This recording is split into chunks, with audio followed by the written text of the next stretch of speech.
Assalamualaikum warahmatullahi wabarakatuh. Dan ini ketika malaikat Jibril menceritakan pada Rasulullah Shallallahu Alaihi Wasallam tentang kuburan yang harumnya sampai ke langit. Mari kita simak video berikut. Namun sebelum lanjut, jangan lupa sukai video ini, komen, dan berlangganan, serta bagikan agar bermanfaat bagi semua. Terima kasih.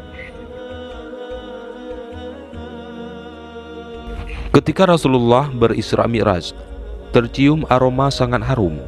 Nabi penasaran. Kemudian Nabi bertanya kepada malaikat Jibril, "Harum apakah itu, wahai Jibril?" Kemudian malaikat Jibril menjawab, "Itu adalah wangi dari kuburan seorang perempuan salihah yang bernama Siti Masyittah dan anak-anaknya." Kisah perempuan yang memegang teguh kebenaran dan keimanan kepada Allah Subhanahu wa Ta'ala ini diriwayatkan dalam hadis Ibnu Abbas. Siapa Siti Masyittah? Perempuan salehah yang dimaksud malaikat Jibril. Ia adalah yang hidup di zaman Firaun, si raja kejam yang menganggap dirinya sebagai Tuhan. Di sekitar Firaun ternyata ada beberapa orang dekat yang diam-diam beriman kepada Allah dan Nabi Musa alaihissalam. Mereka mengikuti tuntunan kitab Taurat. Orang-orang terdekat itu adalah Siti Aisyah, yaitu istri dari Firaun, dan Siti Masyittah yang mengurus anak Firaun. Seorang lagi bernama Hazakil, ia adalah pembuat peti, tempat Musa balita ditaruh untuk kemudian dihanyutkan di sungai. Di istana, Hazakil menjadi orang kepercayaan Firaun. Ia menikah dengan Siti Masyittah. Suatu hari terjadi perdebatan sengit antara Firaun dengan Hazakil. Firaun menjatuhkan hukuman mati kepada ahli sihir yang menyatakan beriman kepada Nabi Musa. Keputusan tersebut ditentang keras oleh Hazakil. Sikap tersebut membuat Firaun curiga. Jangan-jangan Hazakil selama ini beriman pula kepada Nabi Musa. Atas sikap Hazakil itu, Firaun mengajarnya dengan hukuman mati. Hal itu tak membuat Hazakil takut. Ia tetap yakin Tuhan yang diimaninya tidak ada yang lain kecuali Allah. Suami Siti Masyittah ini ditemukan meninggal dengan kondisi menggenaskan. Tangannya terikat di pohon kurma, tubuhnya penuh dengan tusukan anak panah. Masyittah sangat sedih melihat kondisi suaminya. Namun ia bersabar dan berserah diri kepada Allah. Ia berkeluh kesah ke istri Firaun, yaitu Siti Aisyah. Siti Aisyah pun memberikan nasihat agar Masyittah dan anak-anaknya sabar. Namun ia bisa membaca isyarat dari Siti Masyittah yang beriman kepada Allah. Di akhir nasihatnya, Aisyah mengatakan bahwa selama ini dia juga beriman kepada Allah, tapi menyembunyikan di hadapan suaminya. Sepeninggal suaminya, seperti biasa, Masyittah menjalankan tugasnya sebagai perias putri Firaun.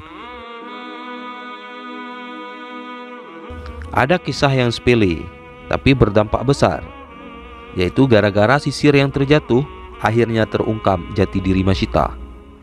Saat itu Masyittah sedang menyisir rambut anak Firaun. Tiba-tiba sisir dalam genggamannya terjatuh. Namun ketika mengambil lagi sisir tersebut, bibirnya refleks mengucap Bismillah. Ucapan itu membuat anak Firaun terkejut. "Apakah ucapan yang kamu maksud adalah bapakku?" tanya anak Firaun. Siti Masyittah dengan jujur mengatakan bahwa maksud kata itu ialah Tuhan sesungguhnya, bukan ditujukan untuk Firaun, yaitu Tuhanku dan juga Tuhan ayahmu, yaitu Allah. Karena tiada Tuhan selain Allah. Jawaban itu membuat anak Firaun tersinggung. Berarti ada Tuhan lain kecuali bapaknya. Anak Firaun itu mengancam melaporkan keyakinan Masyittah tersebut kepada bapaknya. Masyittah tidak gentar, karena ia yakin Allah adalah Tuhan yang sebenarnya, bukan Firaun.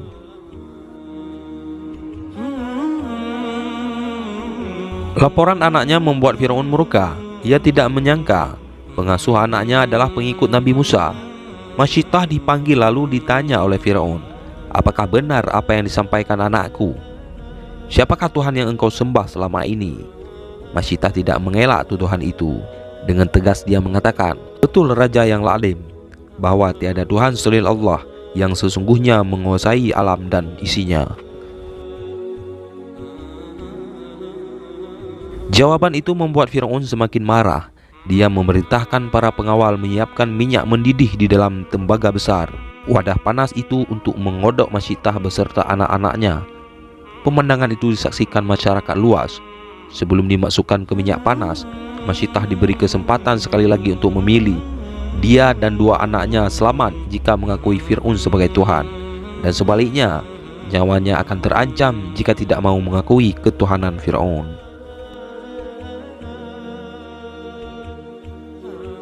Siti Masyittah tidak gentar terhadap ancaman Fir'aun.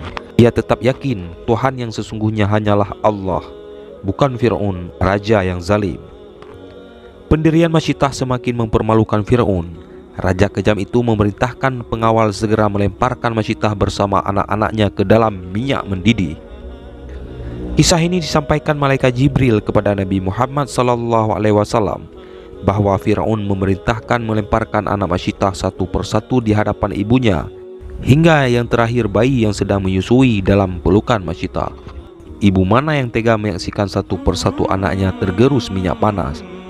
Ketika giliran bayi terakhir akan dimasukkan tembaga panas, Masyittah sempat ragu. Kekuasaan Allah menciptakan bayi itu tiba-tiba bisa bicara. "Jangan takut dan sangsi, wahai ibuku, karena kematian kita akan mendapat ganjaran dari Allah Subhanahu wa Ta'ala, dan pintu surga akan terbuka menanti kedatangan kita." Dalam riwayat lain, bayi Masyittah meyakinkan ibunya, "Sabarlah wahai ibuku, sesungguhnya kita dalam pihak yang benar.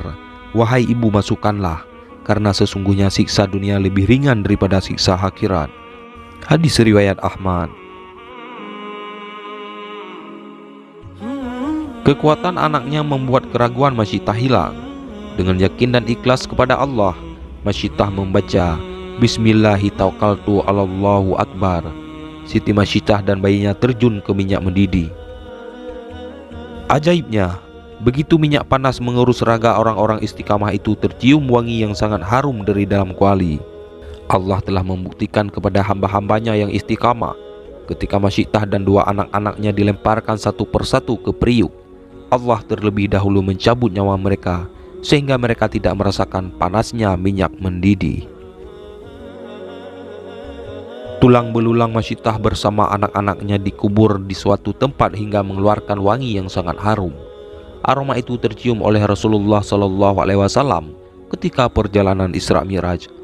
"Itulah kuburan Masyittah bersama anak-anaknya," kata malaikat Jibril.